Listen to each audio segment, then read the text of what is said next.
President Donald Trump is urging Mississippi Governor Tate Reeves to dismantle U.S. Congressman Benny Thompson's congressional seat. State and federal officials told Mississippi Today that President Trump asked the governor to redraw Mississippi's 4 congressional districts to carve Representative Thompson out of power. Thompson is the lone Democrat who represents Mississippi in Congress and is the state's only black official in Washington. He's been an outspoken critic of President Trump, and he helped lead the January 6th commission that investigated the president's supporters attacking the U.S. Capitol in 2021.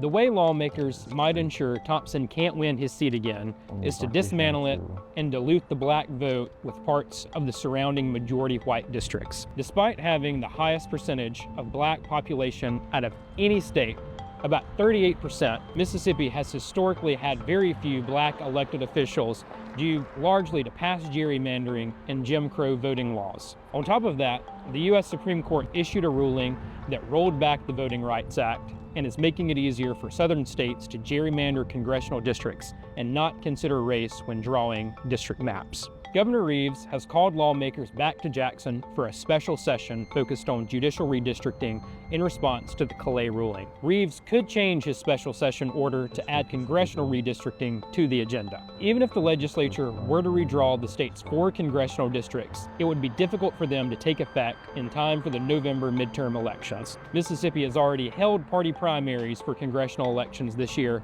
and it would be unprecedented for the state to invalidate an election. If lawmakers were to discuss dismantling the Delta District, some of them would do it in the old Capitol building, the building right behind me, where legislators crafted the 1890 Constitution. This Constitution stripped black citizens of their voting rights and imposed Jim Crow in the state. But this isn't intentional. The House chamber is undergoing renovations, so House members need a place to meet. House leaders chose the old Capitol building. Black lawmakers have said the symbolic message of meeting there is still a slap in the face. Visit MississippiToday.org for more. Trump voters in Mississippi are now saying they've been abandoned by Donald Trump, who has refused to send federal aid to their state despite a tornado hitting Mississippi over 2 months ago. Here is what a Trump voter in Tylertown, Mississippi told PBS when asked about the federal response to the tornadoes. Quote, "I know President Trump said America first. We're going to help Americans first, but we haven't seen the federal folks down here." So that is a voter in Mississippi who supported Donald Trump after Donald Trump said he was going to put America first, having the realization that, oh, no, that was just rhetoric Trump was using on... Like, crazy enough. Like, how? Like, Trump, I don't know. Like, what is going on with Trump? What is going on?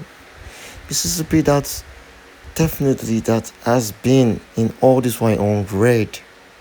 Now it's turning blue. And he's not doing anything about that. And he's not doing... Please, you guys just get yourself together. Because I know the farmers over there are going through, everything are getting high.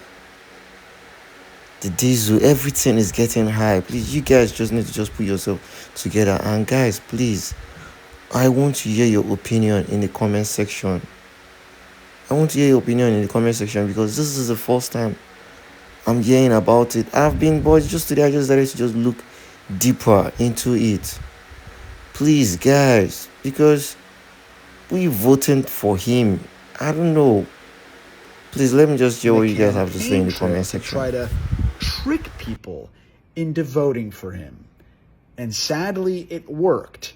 And now, with Donald Trump as president, he is not sending any federal workers into Mississippi, at least according to this individual who lives in Mississippi, in a city where the tornado hit. And he's playing golf on the weekends instead. So may this be yet another lesson to the Americans who voted for Donald Trump that this man does not care about you at all. All he cares about is playing golf and grifting and giving tax cuts to himself and the billionaire donors who supported his campaign. Families farmed for 100 years. You don't want to be the one that can't keep it going, you know. I am a Republican. I voted for this administration, but my patience is running thin. We're here in the heart of the Mississippi Delta to talk with farmers about how the war with Iran is impacting them. Oh, it's been awful. The closure of the Strait of Hormuz is causing prices to skyrocket, things like diesel fuel and fertilizer. We're buying a little bit at a time. And sometimes we know that we've only got 2 weeks of fuel. So what has happened to us is not just the impact of 1 year. We have lost customers forever. They will never come back because we're deemed an unreliable supplier. I'm paying 60% more for diesel fuel than I would have been paying 45 days ago. You got to have diesel for everything. You got diesel to dis, to plant, to harvest. So diesel steadily going up like this, man, it affects us bad. You have no choice. You know, you've got to go ahead and buy it, no matter what the price is. There's going to be a lot of people that go out of business at the end of the year, either because they have to or because they're tired of losing money. Farmers have already been struggling, with rising costs and even tariffs making things even harder. It's going to be the nail in the coffin for a number of farmers. It's just the straw that broke the camel's back. A lot of the money that comes through the economy is just shuffled from the government back to, you know, these big corporations, and just kind of, farmers are middleman these days. Really are. It just seems like the farmers' margins were already slim, and they just keep getting slimmer and slimmer. We can't control diesel. We can't control, wars. We can't control anything. All we can control is once we put that seed in the ground, that's all we are called to do, right? And the rest of it is up to the good Lord. Now, I've supported Mr. Trump this entire way. I was a big supporter of his, but I do not agree with this, and I'm not happy about this at all. I did not vote for this administration. We're just hoping that the administration can right some of the wrongs that it's created for farmers with tariffs and mainly what this war has inflicted on us. A lot of people that did vote for this administration say it'll come around, but my question sometimes is, will you be in business when it does? If President Trump were standing here in this field right now, what would you say? I'd ask him to stick a sock in his mouth and not say anything for a while. Get these fuel prices down. Get them down. There's an old African proverb that says, when elephants fight, it's the ants that get crushed. The ants are getting crushed. On war, what is it good for? Absolutely nothing.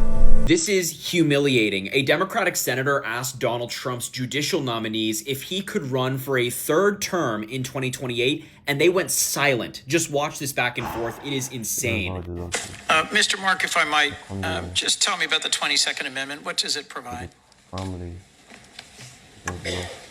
The 22nd Amendment, Senator, my career has mostly been in criminal prosecution. I haven't had an opportunity to use that one specifically. Anyone able to help on the 22nd Amendment to the United States Constitution? Well, Senator, I believe it is the amendment that deals with a two-term limitation on Correct. the service It of the states no person shall be elected to the office of the president more than twice. Mr. Mark, is President Trump eligible to run for president again in 2028? Senator, without considering all the facts and looking at everything, depending on what the situation is, this to me strikes as more of a hypothetical of something that could be. It's not a hypothetical. Has President Trump been elected president twice? President Trump has been certified the president of the United States 2 times. Is he eligible to run for a third term under our Constitution? I would have to review the All I need to tell you is the language of the constitutional amendment that makes it clear that no, he is not eligible to run for a third term. Anybody else brave enough to say that the Constitution of the United States prevents President Trump from seeking a third term? Anybody willing to apply the Constitution by its plain language in the 22nd Amendment? Nobody. All right, let's move on. To be clear, these are judicial nominees, judges. Their job is to interpret the Constitution and know what it says. And they can't even say Donald Trump can't run for a third term. They don't even have the courage to do that. Now, to be clear, they know what the 22nd Amendment says. They know that Donald Trump can't run for a third term, but they can't say it out loud because if they do, Donald Trump won't support them anymore. MAGA will come after them. It is a cult. And when our government officials can't acknowledge a fact, we're in some deep trouble. Haven't seen it. When did it come out? Just now? No, it came out this morning, but basically very much narrows the Voting Rights Act. Was it considered a win for who? A win for Republicans. I love it. But my question... This is a very good... We can end this news conference right now. I want to read it. My question, Mr. President, is that some Republican governors have not responded in terms of what they're going to do. I guess early voting, for example, in Louisiana. Republican governors, what? Republican governors. What about it? Early voting begins Saturday there, for instance. Should they redraw the map in the next couple of I would. I mean, it depends. I mean, some states don't need to redraw, and some do. I mean, I know what the concept of the road, I just haven't seen the result. Yeah, I would say generally I would think that they would want to do it. Some are greatly helped, and some, you know, didn't make much difference. Yeah, I would say they would do that. They have time to do it. Yeah, please. I voted for Donald Trump. Okay. What were you excited about when you cast that vote?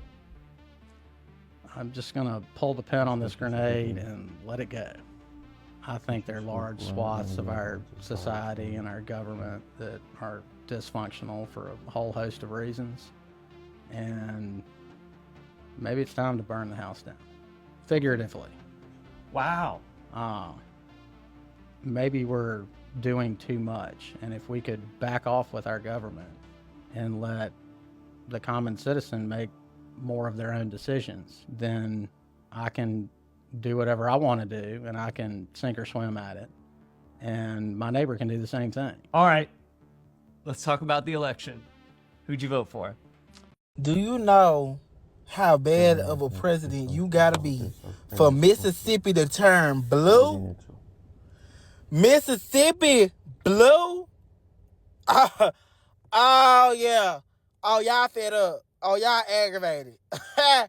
Oh, Trump. Damn.